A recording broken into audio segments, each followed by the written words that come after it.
In working with cognitive behavioral therapy for couples, it's different in that I have two perspectives to work with.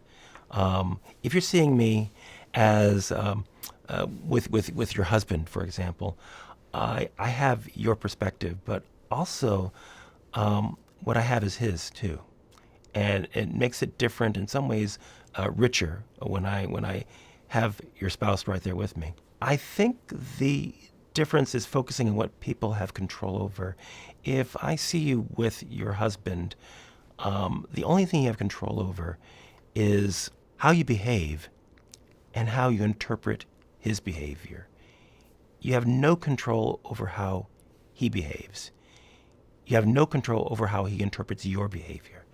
So I'd work with you on the aspects of what you control and accepting the fact that you have some influence but not control over his actions or his interpretations.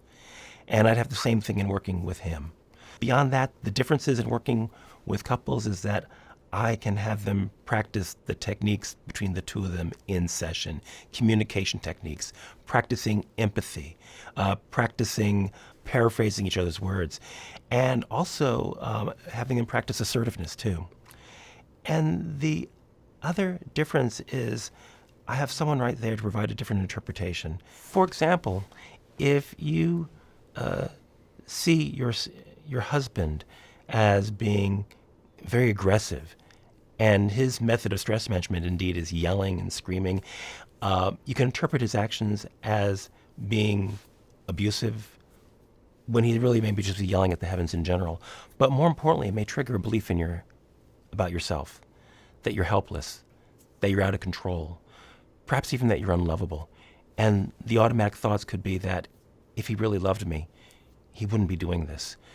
Well, in the course of marital therapy, we're looking at and having you evaluate your own ideas, your own beliefs that are triggered by his actions.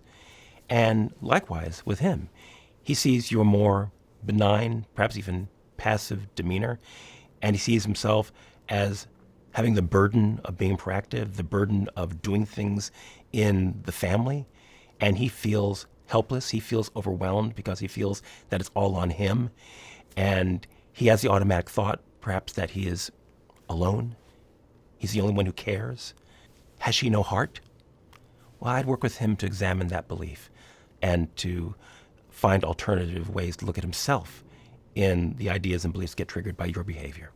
Basically, when I work with couples, assuming that their motives are honorable, and I see that, I would say that you have much more to gain and nothing to lose from assuming the most honorable aspects of your spouse's actions rather than jumping to the conclusion that they are diabolical or necessarily even manipulative. You have everything to gain and most often nothing to lose from seeing the best aspects in their personality and character.